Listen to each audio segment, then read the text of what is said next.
हिंदी की पाठशाला में आप सभी का स्वागत है। मैं आपसे बीच में 1-2 दिन गैप हो गया मेरा वीडियो बनाने में। उसकी कुछ वजह थी, मैं कुछ पर्सनली वर्क में जुड़ गई थी जिसके कारण मुझे थोड़ी सी दिक्कत आई। लेकिन फ़िलहाल मैंने काम को छोड़ा नहीं है, मैं लगातार कर रही हूँ और हर दिन कुछ सोचती हूँ कि कुछ नया पढ़ाऊँ ताकि आपको कुछ सिखाने का मौका मुझे मिले। आज मैंने सोचा कि मैं आपको उपसर्ग पढ़ा देती हूँ। स्वर संधि के भेद मैं पढ़ा चुकी हूँ। व्यंजन और विसर्ग संधि को मैं बाद में लाऊंगी। तब तक आप स्वर संधि का अभ्यास करिए और उसके बाद मैं व्यंजन और विसर्ग पढ़ाऊंगी। लेकिन मुझे लगा, मुझे कई लोगों का फ़ोन आया, रिक्वेस्ट आई कि मुझे उपसर्ग पढ़ा दीजिए, वाच्य पढ़ा दीजिए, अलंकार पढ़ा दीजिए। देखिए, सारी चीज़ें तो एक साथ नहीं हो सकती हैं, तो मुझे छोटा टॉपिक लगा कि उपसर्ग और प्रत्यय पहले पढ़ा दूँ, जल्दी आ जाएगा, थोड़ा है और जल्दी आ जाएगा। तो मैं सबसे पहले उपसर्ग पढ़ाती हूँ, जिसको कि मैंने बोर्ड पर लिख दिया है। आज मैं उपसर्ग पढ़ाऊँगी, लेकिन साथ ही साथ आपसे एक रिक्वेस्ट है कि प्लीज़ वीडियो को देखिए, साथ ही साथ उसे लाइक करिए, शेयर करिए, सब्सक्राइब करिए, मेरा भी उत्साह बढ़ाइए। आप मेहनत करते हैं, मुझे पता है, तो इस नाते से मुझे भी अच्छा लगता है। तो आज उपसर्ग पढ़ाने चल रही हूँ। बहुत बार हम बोलते समय बहुत सारी ऐसी चीज़ों को बोलते हैं और बोलने के साथ साथ हमें ऐसा लगता है कि अगर हम इस चीज़ को और अच्छा बता सकें तो, जैसे हमने कहा किसी के लिए पुत्र की बात की है, लेकिन हम उसी पुत्र को यदि बताने के लिए ये कहना चाहें बहुत अच्छा पुत्र, और हमें कुछ ऐसा ज़रूरत हो कि हम कम शब्दों में कह दें, तो हम क्या कह देते, सुपुत्र। सुपुत्र यानी सु का मतलब अच्छा होता है, और हम यहाँ सु उपसर्ग लगा करके उसमें एक विशेषण की तरह जोड़ दिए और उसको एक अच्छा पुत्र की संज्ञा दे दिए, अच्छा पुत्र की बात कर दिए।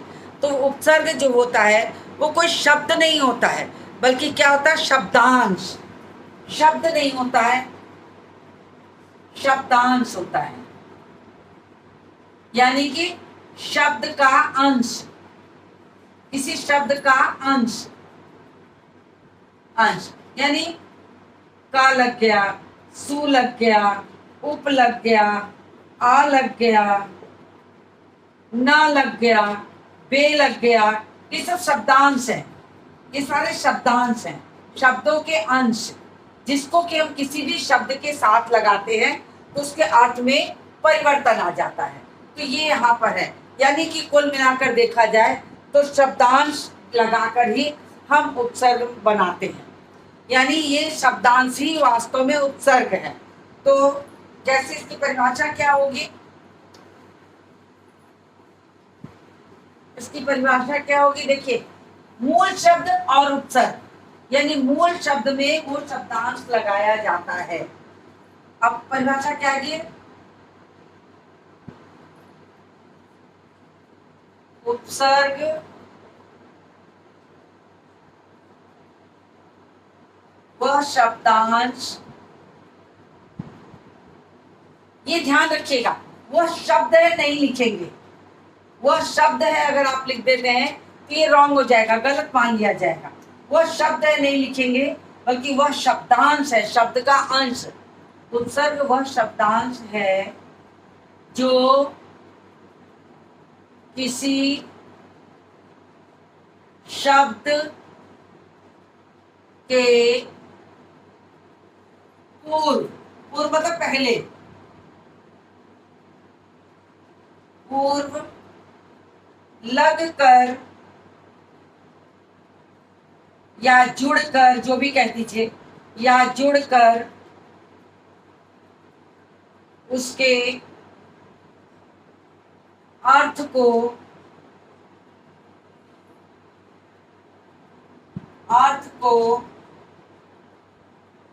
परिवर्तित कर देता है। जैसे मूल शब्द एक रहेगा, मैं मूल शब्द एक लिख रही हूं और उसमें उपसर्ग अलग अलग लगाऊंगी। अगर उपसर्ग अलग अलग लगाऊंगी तो देखिएगा अर्थ अलग अलग हो जाएगा। आपका मूल शब्द है हार, ये मूल शब्द मान लीजिए हार है, और इसके आगे मैंने प्र उपसर्ग लगा दिया, शब्द क्या बन जाएगा, प्रहार। जिसका मतलब होता है मार करना, किसी पर प्रहार करना। इसी के पहले देखिए उप लगा दीजिए, इसी हार में उप लगा दीजिए, बन जाएगा उपहार, जो एक किसी को तोहफा देने के अर्थ में, भेंट देने के अर्थ में। फिर देखिए इसी मूल शब्द में वी लगा दीजिए, विहार।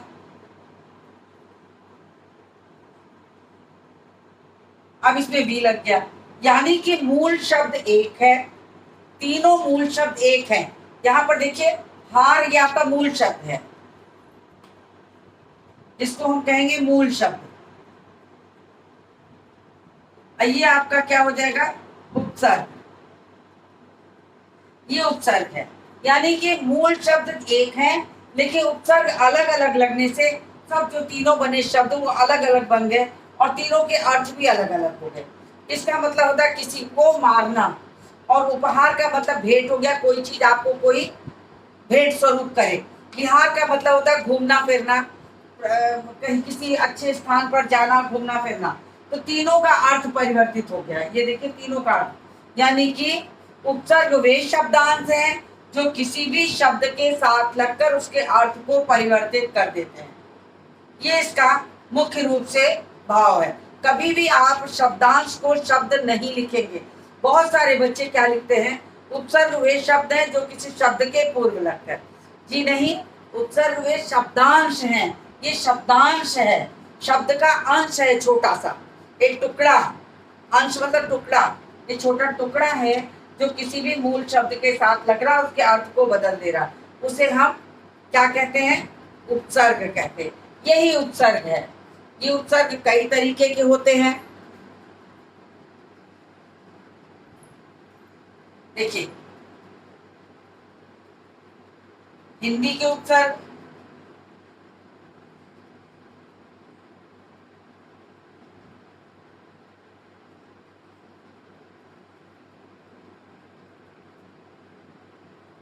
संस्कृत के उपसर्ग,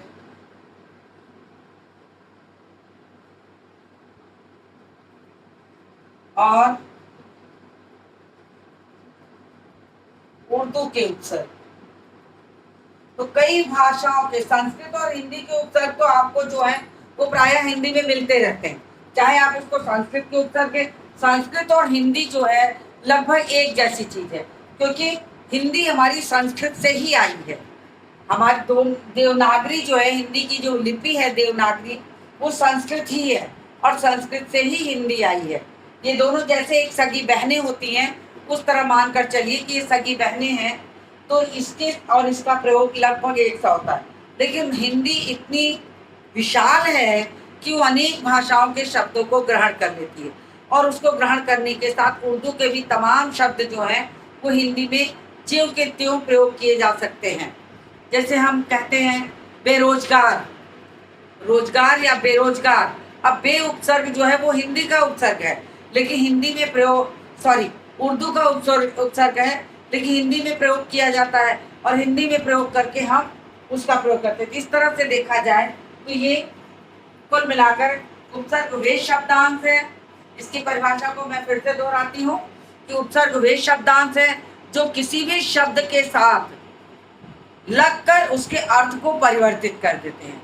जैसे हार मूल शब्द में 3 उपसर्ग लगे और तीनों का अर्थ अलग अलग हो गया, तो यहाँ पर इसे हम उपसर्ग कहते हैं। तो मैंने आज अभी आपको क्या बताया, उपसर्ग की परिभाषा।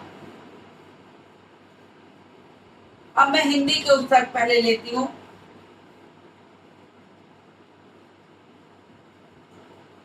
इसको एक तरीके से कह सकते हैं भेद ही है ये।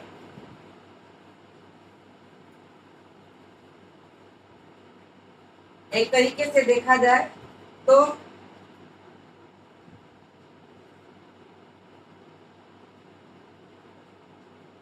हिंदी के उपसर्ग,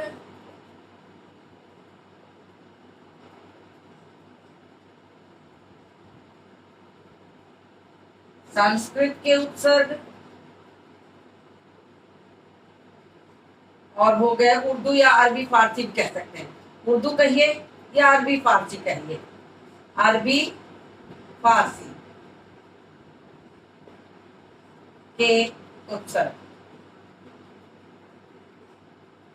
तो एक तरीके से ये तीन भेद ही इसको कह सकते हैं कि तीनों भेद हैं। तो सबसे पहले हम क्या लेंगे, हिंदी के उपसर्ग।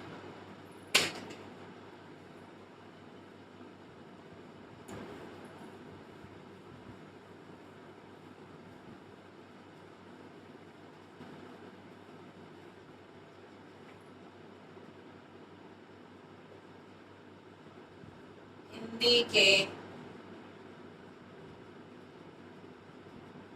उपसर्ग। अब हिंदी के उपसर्ग में आपको मैं क्या करूंगी, उदाहरण लिखूंगी, उसका अर्थ बताऊंगी और उससे शब्द बनाने जो बनते हैं बताऊंगी। लेकिन उससे साथ ही साथ आप ये मान के चलिए कि आपको जब कभी भी कोई उपसर्ग अलग करने को आए तो आप ऐसा नहीं करेंगे कि आपने बिल्कुल ऐसे लिख दिया उपधनहार उपहार। अब आपको ये शब्द दिया गया था कि इसमें से मूल शब्द और प्रत्यय अलग करें।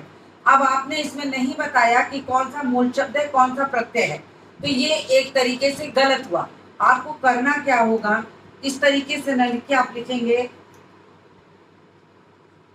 उपसर्ग धन मूल शब्द। अब यहां लिखेंगे उप प्लस हार, तब बनेगा उपहार। अगर आपने ये नहीं दिखाया है तो इसका मतलब आपको ये नहीं पता है कि कौन सा इसमें से मूल शब्द है कौन सा उपसर्ग है। ये आपको जब पता होगा तो आप उसको लिखेंगे, तभी वो सही माना जाएगा, अन्यथा वो गलत होगा। तो कभी भी आप इसको अगर उपसर्ग और मूल शब्द अलग करने को आए तो आप उसको लिख के अलग करिए। अगर आप लिख के अलग नहीं करेंगे तो आप समझ लीजिए कि आपने जो पूरी चीजें पूरी प्रक्रिया उसकी नहीं बताई है। अब मैं शब्द लिखूंगी, पहला हो गया अनु। अनु का मतलब होता है पीछे। आप यहां पर ऐसा करिए, पहले ऐसे लिख लीजिए उपसर्ग, फिर यहां लिखिए अर्थ, फिर लिखिए बनने वाले शब्द। दो दो शब्द बनाऊंगी, 2 या 3 बस, बनने वाले शब्द। उससे क्या होगा कि आपको बनाना आ जाएगा। पहला शब्द लिखती हूँ अनु। अनु का मतलब होता है पीछे। अनुराग,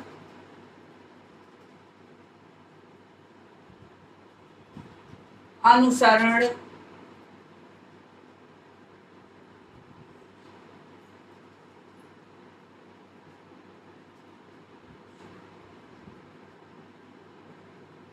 अनुचर।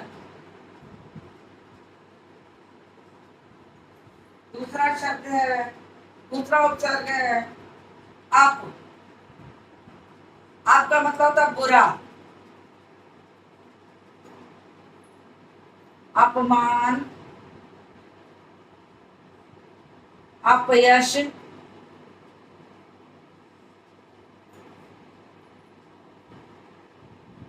अपव्यय।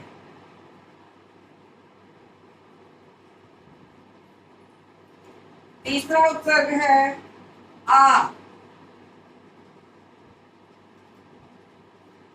आ का मतलब हो गया तक या सहित, तक या सहित। आजीवन,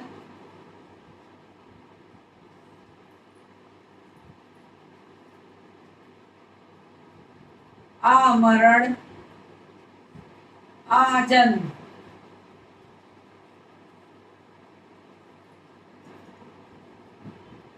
उप,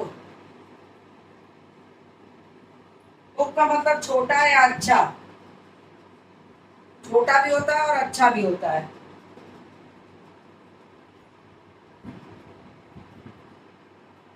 उपहास, उपहार, उपकार। ऐसे ही आपको शब्दों को उतारते जाना है और उसको शब्दों को बनाते जाना है। मूल शब्द का मतलब होता है कि जिस शब्द में हम कुछ उपसर्ग जोड़कर उसके भाव को परिवर्तित कर दें। उपसर्ग में सिर्फ आपको अभ्यास की जरूरत है।